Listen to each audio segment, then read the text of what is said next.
దయచేసి ఛానల్ని సబ్స్క్రైబ్ చేయండి. నిఫ్టీ 50 బుధవారం జూన్ 25, 2025 నా ట్రేడింగ్ స్ట్రాటజీ.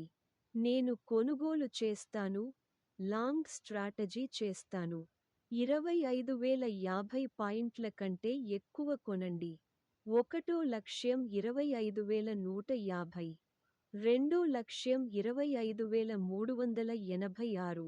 నష్టాన్ని ఆపండి. 25,005. నేను అమ్ముతాను, షార్ట్ స్ట్రాటజీ చేస్తాను. 25,020 పాయింట్ల కంటే తక్కువ అమ్మండి. 1,24,910. 2,24,830. 3,24,662. నష్టాన్ని ఆపండి. 25,048. డిస్క్లైమర్: పైన పేర్కొన్న